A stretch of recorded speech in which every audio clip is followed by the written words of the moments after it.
BuildAid is so proud to be part of this amazing, bustling city of gold. Come behind the scenes with us as we explore what really goes into the development, refurbishment and creation of this incredible city we call home. From past to present, we look at what makes Jersey unique and what the future holds. We chat to Ocsar Lockwood and Mike Rickhoff from Lifestyle Garden Centre, all about your garden. We also speak about the M1 highway and the iconic landmark Uncle Charlie's. BuildAid on Mix 93.8 FM. Good evening.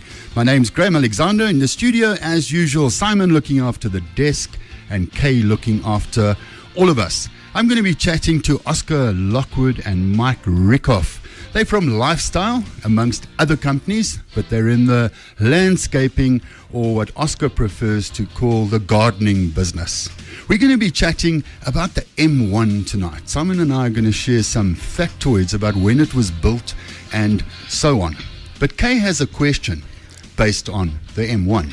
Yeah, we're looking for an uncle tonight. Not a dodgy one and not one that's in the furniture business, but it has got something to do with the M1. It was a roadhouse, also a restaurant, and it's named after an uncle, and really it was an absolute landmark. So I'm pretty sure most people are going to know what I'm talking about. So when the government made a decision to build the M1, they actually said a statement, it must go from Uncle to Buccleuch. So this landmark was part of the planning on the M1. And apparently it's still there, but we'll check on that just now. Well, apparently the building's still there. If you know which uncle we're talking about, you could win a party in a small crate, courtesy of Schindler's Attorneys. It's a couple of bottles of wine, some decadent chocolates, and a slab of seeds, which really relates to what we're talking about tonight. So you can actually grow something out of it. So if you know which uncle we want tonight, send us an SMS on 41348. BuildAid brought to you by AfriSam. We're going to be chatting to Ocsar and Mike about landscaping, amongst other things. Ocsar and Mike, thanks so much for coming to chat to us. It's a pleasure. How are you doing? Ocsar Lockwood, serial entrepreneur, chief gardener at Lifestyle and Life Landscapes. Ocsar, how did you get into this and when? Gosh, Graham, soon after school I discovered that I wasn't good enough to go to university. And in fact, I was barely good enough to be at school, I think. But more importantly, I needed to make money.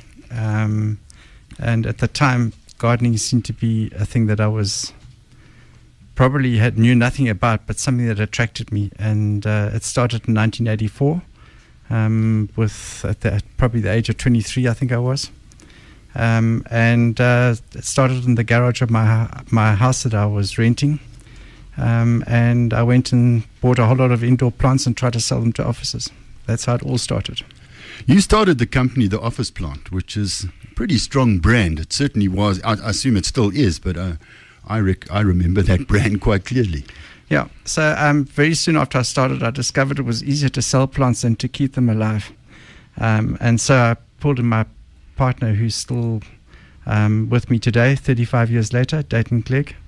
The two of us went and developed Office Plant into, at the time, the largest interior plantscaping business in the country. And its sister company was called Real Landscapes. Some people may remember that company too.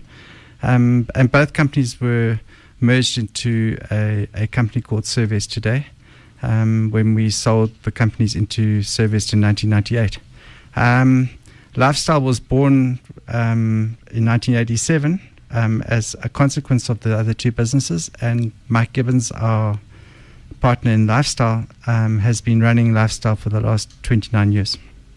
Lifestyle's quite a big setup. I mean, physically on what's that main road that you're on? We're on Beyers Naudé. In the old days, it was called DF Milan. Yeah. And the centre, what's included there? And I know we're going to get on to Mike's going to explain the Lifestyle College in a moment. But what else is in that, on that corner? It's a huge setup. Yeah, it's really interesting. I mean, if you go back in history, and some people may remember, but that was where Sangira Chicken started with Mrs. Millard. And when the Randburg started developing, she had to move her chicken farm out of there, and we were fortunate enough to be able to buy it at an exorbitant amount of money, which none of us could afford at the time. And we ended up with 18 acres of land there. But we also wanted to run the office plant and real landscapes, which we ran out of the chicken runs actually for many years. Yeah. And so the chicken runs were converted from being IBR sheeted, dark, dingy places into polycarbonate roofed greenhouses full of plants. So lifestyle morphed into something really amazing with Mike's vision of creating a family destination as opposed to a place where you went and bought plants. It was probably the first nursery, one of the first in the world that probably had a tea garden. And it wasn't just a tea garden. It was much more, if people remember it from the old days. We had a farmyard, which was unheard of. We had and a pet shop inside it. We had a small hardware store inside it. So the idea of an old nursery in 1984, lifestyle was just so far ahead of the game. It was amazing. And from there, it just kept on going. Today, it has about 1,000 parking bays. And I think most people in Johannesburg and most people in Gauteng basically know where lifestyle is. So we're looking for an uncle tonight. And if you've just tuned in, like Olaf, it's not your uncle in the furniture business. It's an uncle who owned a restaurant, roadhouse at the beginning of the M1 highway, somewhere quite far, far away from where we are right now. So if you head down the M1 now, obviously the roads are very different. Where Nasrec Road would come in, it doesn't actually intersect with the M1, but if it did intersect with it, that's where this place is. And Ocsar, I believe it's still there, but not as a roadhouse. Yeah, it definitely is still there. I can't remember who's running their businesses out of it, but if you remember, it had a star kind of shape fashioned to the top floor, and a balcony that people could go sit upstairs. But most of the time, you sat in your motor car, and it's just after Shakespeare Road, which crosses the M1. So you go Xavier Street, Boyson's, Xavier Street, Shakespeare, which you can't get off the M1 on, and it's just there. After that where Nasrec Road comes in. That's where it is. And when it was famous, it was on the main road. Now it's a little bit off the main road. Yeah, so you're not going to get a great milkshake or hamburger if you jump off the highway there, but it was an iconic landmark for years and years and years, and none of us can remember when it actually started. So it's an Uncle something. If you know which uncle we're talking about, send us an SMS on 41348. BuildAid on Mix 93.8, chatting about landscaping or gardening. And one of our guests this evening is Mike Rickhoff, senior lecturer at Lifestyle College. Mike, how did you get involved? Graham, I guess it was a little bit more checkered than Oscar's, perhaps. Everyone has a history, I guess, and mine has got strange. I left the Air Force. And once I'd left the Air Force after school, I didn't really know what to do with myself. So about the time Ocsar was looking at doing plants and things like that, I was joining the corporate world, trying to find myself. And I stayed there for a mere 20 years. And then one day I always dabbled in plants and things. I always loved them. I lived in a flat in Hillbrow for many years. And I was always greening the space because I just couldn't tolerate a non-plant environment. So it's almost one of those things you got it in your blood and you don't know why. Yeah. And I sort of got a bit of an art background as well, because when I was in school, I was in the National School of the Arts. So I kind of had that arty, crafty, farty thing about me. And being in the Air Force, Mike, we were talking about this Dakota Roadhouse, which is not the answer to our question tonight. The Dakota was further down the road on the Golden Highway. Yeah. It's had 3 aeroplanes up there.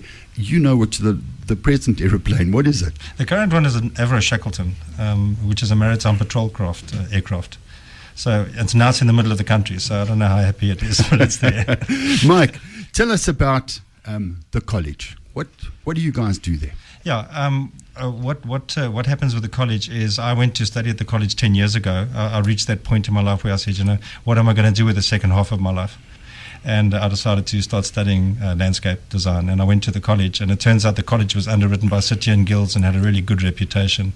As far as I know, still the only college in South Africa underwritten by City and Guilds for landscaping. So it has those credentials and whatnot. And I went to the college and I studied, and I did pretty well. And then they asked me if I would become a lecturer.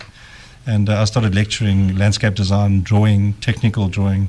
And we do all the styles of landscaping. We study horticulture. We study surveying and measuring, all the things to do with landscaping that you can possibly study in a very intensive year. So if I wanted to come along and study, Mike, how long would it take?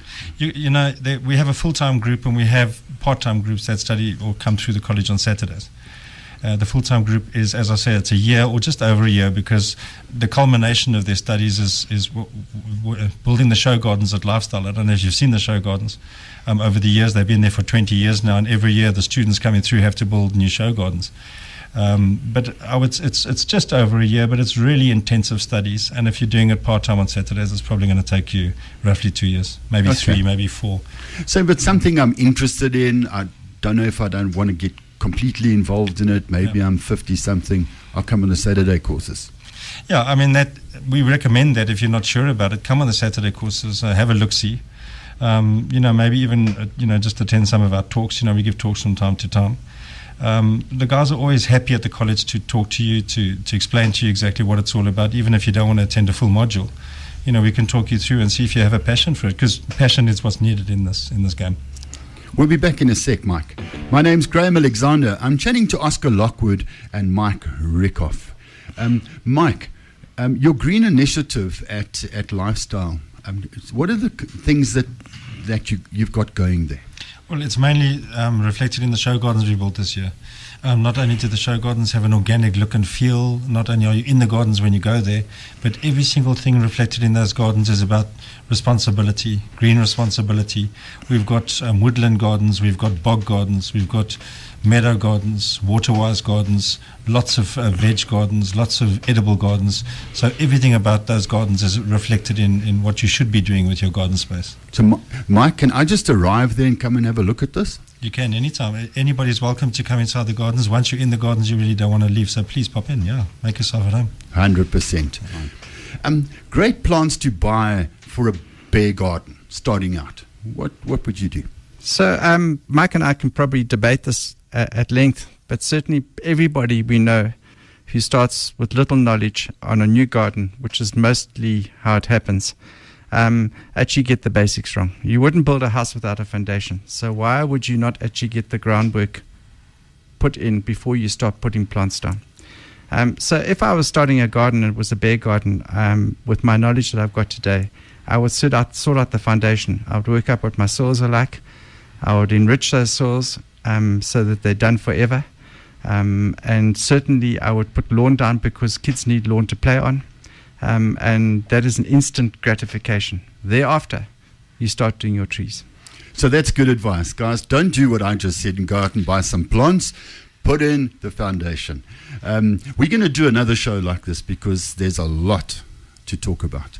But let's check who won the prize and what the answer was. Okay, the answer was Uncle Charlie's. So all of you who got it right, and I'm absolutely astounded at how many. Well done, Olaf. You have been listening. It's not Joshua Daw. It's Uncle Charlie's. Our winner tonight is Graham Pearson. We're going to get hold of you tomorrow. And just a little thanks to Sean for the research he sent us on the Dakota Roadhouse with the aeroplane on top. Well done to everyone for getting it right. Good stuff. Thanks to Simon for looking after the desk and digging up some stuff about Joburg. Thanks to Ian for the videography, and to Kay for looking after all of us. But a special thanks to my guests, Ocsar Lockwood and Mike Rickhoff. Thanks, guys. A real pleasure, Graham. Thank you. It's a real pleasure, Graham. And don't forget, certainly your listeners can follow us on Life Green Group Facebook. They can follow us on the Life Green Group website, and you can follow us on the Lifestyles website, as well as Lifestyles Facebook. There's unbelievable information there. There are blogs that are written every week, and there's knowledge. Fantastic. Up next is the greatest show on earth. We do this every week between 6 and 7. Chat to you next week. Ciao.